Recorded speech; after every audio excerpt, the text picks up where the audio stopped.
a bit of both, right? So, I mean, if the parties know that young people aren't voting, so if they have a limited amount of resources and they only have so many people on the local campaigns actually knocking on doors, it makes sense that you're going to knock on doors of people that you know have been your supporters and you know are actually going to turn out.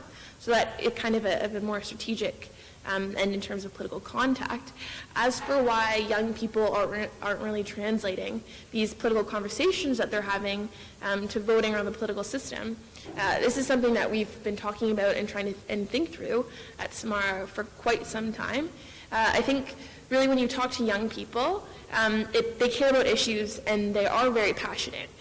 But when it comes to kind of confronting the electoral politics or this like more formal side of things and actually casting a ballot, they don't see it as effective as some of their kind of other moves. And I think what's happening, there's a bit of an immediacy effect happening. So young people talk about things on Twitter and online, and they kind of can see results.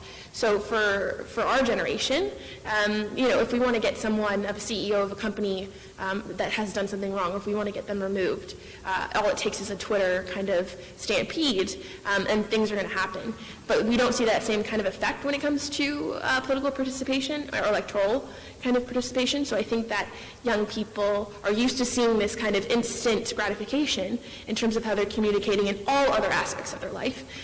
But when it comes to this more kind of formal thing, it's not translating the same way, and I think that's very frustrating to them. So this year, I do believe advanced polls doubled, and there was some polls on Indigenous communities that actually ran out of ballots, and they had to print them from a regular printer.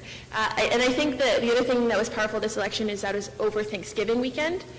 So a lot of Canadians, had that extra Monday, and they had a bit more time. But I do think that we could be a bit more innovative when it comes to our elections and kind of how we think about them as something that you do during the day. I know in Australia, where everybody has to vote, they have election barbies, they call them, election barbecues, and people go to cast the ballot, and then they all get together to kind of celebrate it. So it's not this kind of, weird thing that you're doing by yourself that kind of intervenes on your day, but it's more of a social thing where you can take, your friend or a family member and kind of do it together. And I think that there's something powerful in that kind of social element that we could improve on, whether that be more polling days. I mean, I often hear on campaigns, vote early and vote often. That's like their joke. So there's power to it, for sure.